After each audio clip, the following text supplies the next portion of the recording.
अज़ीज़ तलबा व तालिबात, ज़ाहिर है कि कोरोना की वजह से यूनिवर्सिटी इंतज़ामिया ने इस बात का अहतमाम किया है कि अब तमाम क्लासेस ऑनलाइन मोड में ली जाएंगी। ये हिदायत भी की गई है कि न सिर्फ ये कि ऑनलाइन क्लासेस ली जाएं, बल्कि उनकी रिकॉर्डिंग भी की जाए। और ये रिकॉर्डिंग यूनिवर्सिटी ने हर शोबे का एक चैनल बनवा रखा है, यूट्यूब चैनल। तो ये हिदायत है कि ये तमाम रिकॉर्डिंग्स शोबे के यूट्यूब चैनल पर भी अपलोड कर दिए जाएं।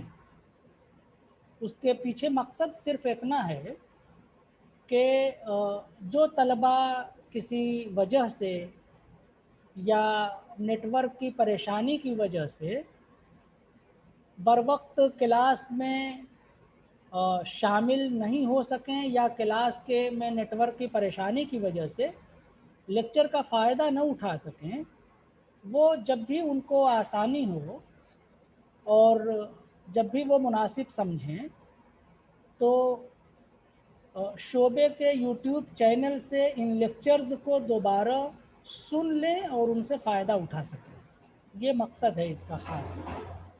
तो इस वजह से मैंने ज़ाती तौर पर ये फ़ैसला किया है कि जब बच्चे क्लास में आ जाएं, तो शुरू के 10 से 12 मिनट का एक लेक्चर, जिसमें किसी तरह की कोई रुकावट न हो, मैं एक जनरल आइडिया जो उस दिन के लेसन प्लान का होगा, जो उस दिन के सबक का होगा, उसको पेश कर दूंगा। और उसके बाद रिकॉर्डिंग पॉज कर दूंगा, रोक दूंगा, और फिर हम लोग आज़ादाना तौर पर उसी टॉपिक पर, उसी मौजू पर मज़ीद कुछ बातें कर सकेंगे। ये एक तजर्बा किया जा रहा है, ये एक तजर्बा है। हो सकता है कि कोई दुश्वारी हो या कोई और वजह हो, तो इसमें कुछ रद्दो बदल करना भी पड़ सकता है, और उस वक्त किया जाएगा। 10 मिनट का लेक्चर मैं इसलिए ऐसा अर्ज़ कर रहा हूँ कि लेक्चर जब ज़्यादा बड़े हो जाते हैं, 20 मिनट 25 मिनट, तो पहली दुश्वारी ये होती है कि उनको यूट्यूब पर अपलोड करना एक चैलेंज होता है। और दूसरी अमली परेशानी ये होती है कि बड़ा वीडियो देख करके तलबा भी और जो लोग भी उसमें दिलचस्पी रखते हैं, वो हिम्मत हार जाते हैं कि इतना लंबा चैनल, इतना लंबा वीडियो कौन देखेगा। फिर फास्ट फॉरवर्ड, फिर दूसरे सब सहारों की मदद से वो उसको किसी तरह निपटाते हैं एक तरह से। तो दो वजहें ऐसी हैं जिसकी बुनियाद पर मैंने ये मुनासिब ख़याल किया कि 10 मिनट का एक लेक्चर जो है, वो मैं उसमें अपनी गुफ्तगू को समेटने की कोशिश करूँगा, और उसके बाद वो वहाँ पर बात मुकम्मल करते हुए रिकॉर्डिंग का सिलसिला मुनक़ते कर दिया जाएगा। और उसके बाद आज़ादाना तौर पर जब तक शेड्यूल है, तब तक गुफ्तगू होगी। हाँ, तो इस ज़रूरी हिदायत के साथ साथ, या इस गुजारिश के साथ साथ, ये भी गुजारिश करना है कि हालात नाजुक से नाजुक तर होते जा रहे हैं। हम सब लोगों को कोविड-19 की गाइडलाइंस का कदम कदम पर ख़याल रखना चाहिए। वो नारा आप सब लोगों ने सुना होगा कि 2 गज़ की दूरी बेहद है ज़रूरी, या इस तरह से कुछ और। तो उन सब चीज़ों का ख़याल रखते हुए हम लोगों को ये सिलसिला आगे बढ़ाना है। है ना, खुद भी महफूज रहें और दूसरों के लिए भी उनकी हिफाजत का सहारा बने। तो इस उम्मीद के साथ हम असल बात शुरू करना चाहते हैं।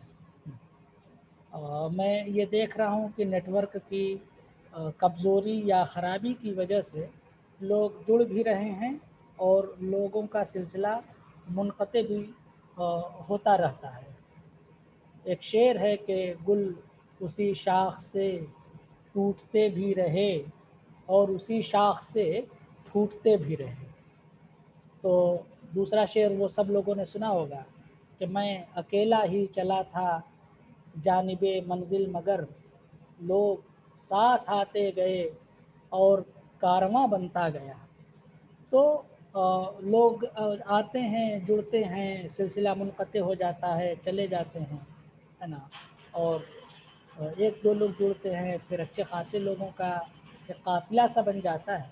तो असल मकसद ये भी है कि ज़्यादा से ज़्यादा लोग जुड़ें, ताकि ज़ाहिर है कि ये बाकायदा इस क्लास को अ, जिसको हम लोग कहते हैं कि पूरी मान्यता प्राप्त है, तो इसमें हाज़िरी भी एक ज़ाविया हो सकता है। तो उस नुक्ता नज़र से भी ये आप लोगों को इसका ख़याल रखना चाहिए कि आप लोग ज़्यादा से ज़्यादा इससे जुड़ेंगे और पढ़ाई लिखाई जो असल मकसद है, वो मकसद कभी भी नज़रों से ओझल नहीं होना चाहिए, वो मकसद कभी फ़ौत नहीं होना चाहिए। मेरी ये बात यहाँ मुकम्मल हो जाती है।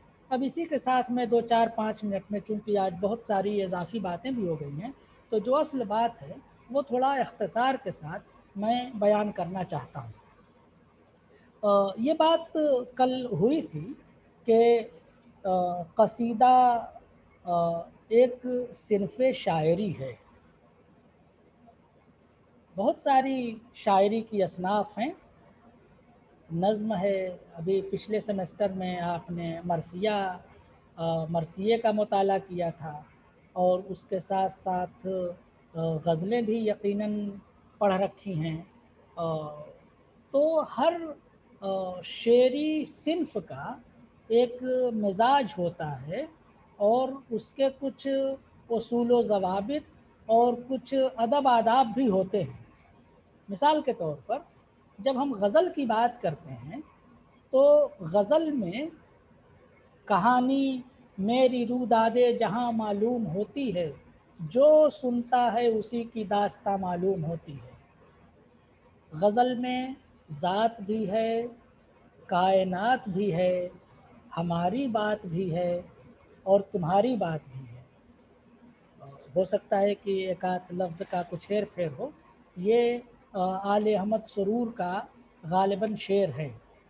तो गज़ल एक ऐसी सिन्फ़े शायरी है जिसमें हमारी बात भी होती है और तुम्हारी बात भी होती है। उसका एक मिजाज है। शेर बायार गुफ्तन या महबूब से बातें करना वग़ैरह वग़ैरह।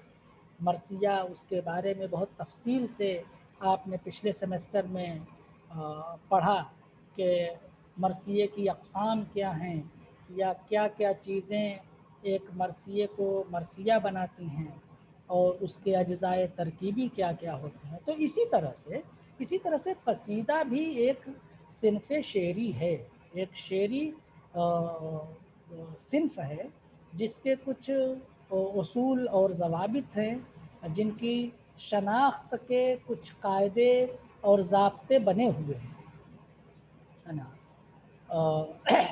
कसीदे के बारे में ये बात समझ लेना चाहिए कि वो उर्दू शायरी में या उर्दू अदब में फ़ारसी और उसके तवस्सुत से, उसके वसीले से अरबी ज़बान से आया है। अरबी ज़बान का ये लफ्ज़ भी है। अब अरबी ज़बान का लफ्ज़ है तो उसका मादा भी है ना। मादे के बारे में और उसके मानी और मफ़हूम के बारे में बहुत सारा इख्तिलाफ़ मौजूद है। जब आप कोई मुस्तनद किताब पढ़ेंगे और उसमें तफ़सील से उन सब चीज़ों पर रोशनी डाली गई है, तो इस तरह की 2 किताबें हमारे सामने हैं जो आप तलबा को ज़रूर देखना चाहिए और उनसे ज़रूर फ़ायदा उठाना चाहिए। कसीदे पर वो बहुत बुनियादी किताबें हैं। एक किताब का नाम है उर्दू कसीदा नगारी का तनकीदी जायज़ा। ये किताब है डॉक्टर महमूद इलाही साहब की, जो गोरखपुर यूनिवर्सिटी में थे, उनका इंतकाल हो गया। वो अपने ज़माने के बड़े संजीदा मुहक्किक और उस्ताद गुज़रे हैं, है ना। उनके तहकीकी कामों को बहुत कद्र की निगाह से देखा जाता है। एक दूसरे मुसन्निफ़ हैं डॉक्टर अबू मोहम्मद सर सहर। नाम उर्दू कसीदे का तनकीद। डॉक्टर अबू मोहम्मद सहर, ये जी सर। भोपाल के एक कॉलेज में उस्ताद थे। कहना चाहिए कि उस्ताज़ों के उस्ताद थे।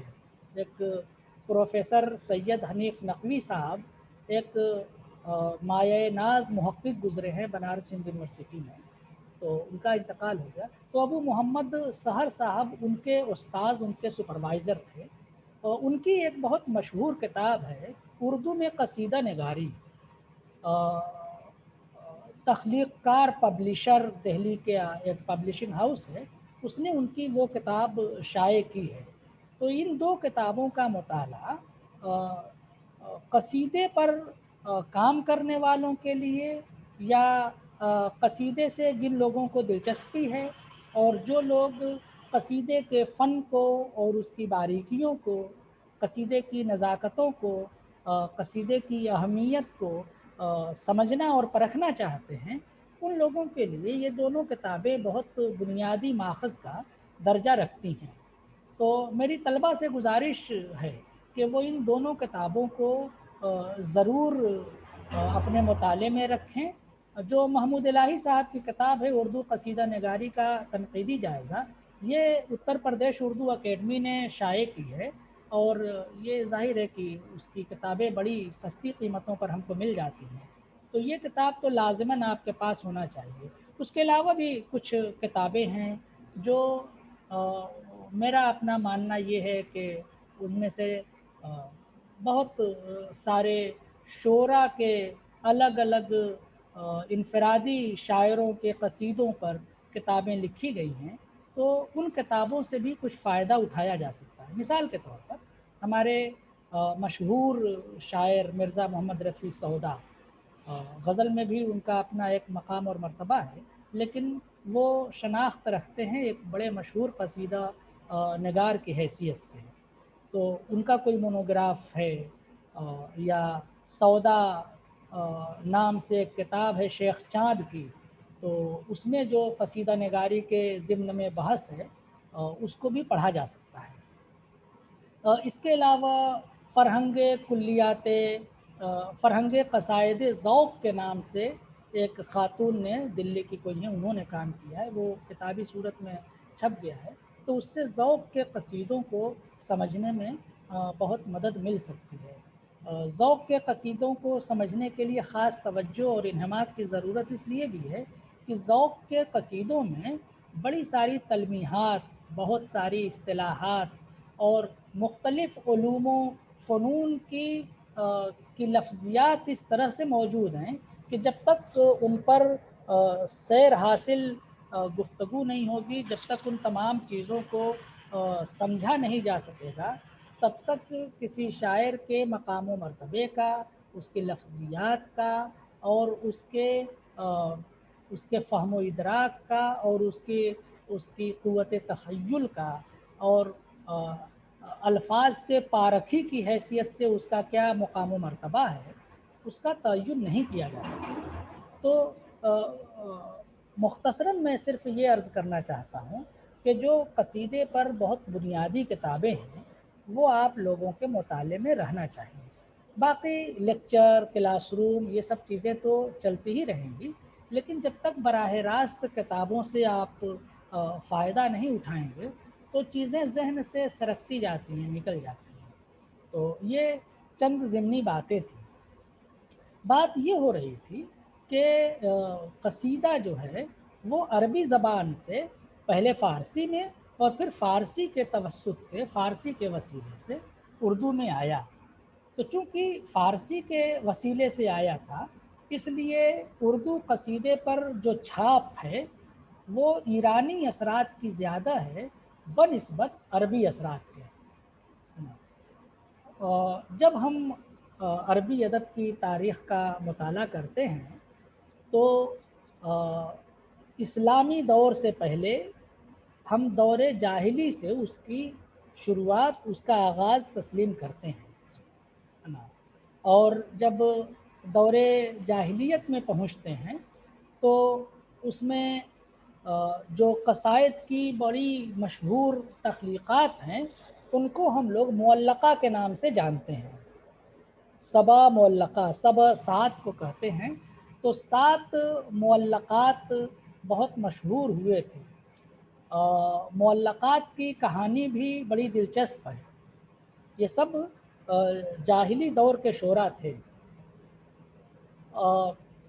امرؤ القیس تھے، حارث بن ہلزہ تھے، انترا تھے، بعض لوگوں نے آشا کو بھی اس میں شامل کیا ہے، لبید تھے، زہیر بن ابی سلمہ تھے۔ اس طرح سے 7 شعرائے کرام کے قصائد خانہ کعبہ کی دیواروں پر آب زر سے لکھ کر کے لٹکا دیے جاتے تھے، آویزاں کر دیے جاتے تھے۔ تو معلقہ وہ تخلیق جو لٹکائی گئی ہے، سبا معلقہ وہ 7 قصیدے جو خانہ کعبہ کی دیواروں پر آویزاں تھے۔